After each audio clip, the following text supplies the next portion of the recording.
Welcome to the College Investor Audio Show, where we talk about the biggest issues impacting millennial money, from student loan debt to side hustles to building wealth. We will show you how to get out of debt so that you can build real wealth for the future.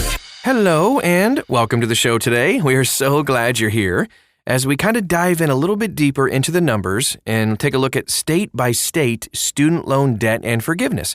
So let's just get right to it.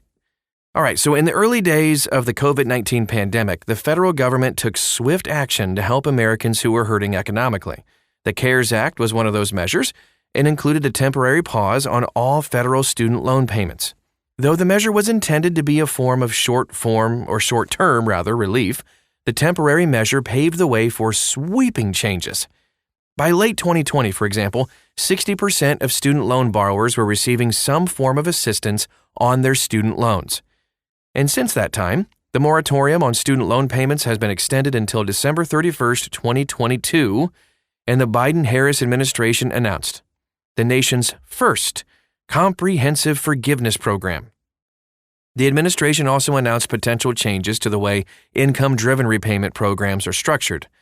Now, the changes would mean that loan balances would not grow as long as an individual was on a loan repayment program. I'm going to throw some nationwide student loan fast facts at you real quick.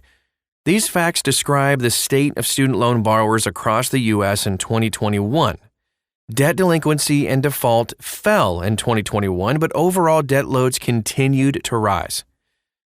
The number of borrowers still sits at 43 million. Median debt balance, just a tick under 19 grand. The number of borrowers with delinquent or defaulted loans, 3.3 million, or 7.5% of all borrowers. And the number of borrowers that saw their debt decrease in 2021, 11.5 million. That's pretty good. The percentage of student loan borrowers who have paid off their debt is almost 50% have paid off their debt. That's amazing. Estimated number of borrowers eligible for loan forgiveness, 38.6 million. So although debt levels continue to rise, some student loan borrowers are seeing their debt loads fall. Nearly half, 49% to be exact, of all borrowers who took out loans to pay for their education have paid the loans off in full. Incredible. Among current borrowers, 26.6% saw their debt loads shrink in 2021. Additionally, the vast majority of all current borrowers will be eligible for some amount of student loan forgiveness under the Biden-Harris Student Debt Relief Plan. Now, let's take a look at some fast facts by state. While the nationwide debt statistics paint a concerning picture, the actual debt loads vary significantly from state to state. So, quick fast facts, we highlight both average and median debt loads by state. Typically, commentators talk about median debt loads because half of the borrowers have higher debt loads and half have lower. But in some cases, seeing both average and median debt levels are instructive.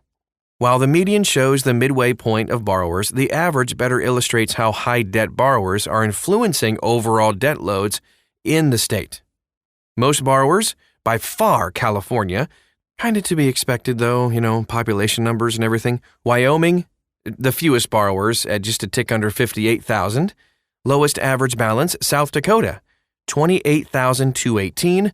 Lowest median balance, check this out, Wyoming at just under 15 grand. The highest average balance belongs to Maryland, $42,543. Some Ivy League schools have something to do with that. Highest median balance is in Georgia at just a tick under 22 grand. The smallest gap between median and average balance, South Dakota, where the median debt load is 16,000, while the average is 28,000, for a gap of 12,300. Crazy. But it's nothing compared to Maryland, where the median debt load is 42,500, like we mentioned before, while the average is 21,779, for a gap of over 20 grand. And California, kind of the same deal. Over $20,764 of a gap between median debt load and average debt load. The lowest delinquency rate belongs to New Hampshire, congrats. The highest, West Virginia, 11% delinquency in West Virginia. Whew. Washington, D.C., by the way, is a district rather than a state, but its average student loan balance is a whopping $53,000. The median debt load in D.C., $26,530.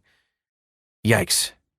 Right now, debt loads are at all-time highs, but the forthcoming debt forgiveness plan is expected to lead to billions of dollars of relief, with individual borrowers receiving forgiveness ranging from $10,000 for borrowers who didn't receive Pell Grants to $20,000 for those who did receive Pell Grants. So to show the impact of this program, we estimated the proportion of estimated borrowers who are eligible for student loan forgiveness. To do this, we divided the estimated number of eligible borrowers from the Biden-Harris administration's White House statement by the 2021 number of borrowers for the Federal Reserve Bank of New York, detailed student loan report. Okay. Bear with me, this is instructive.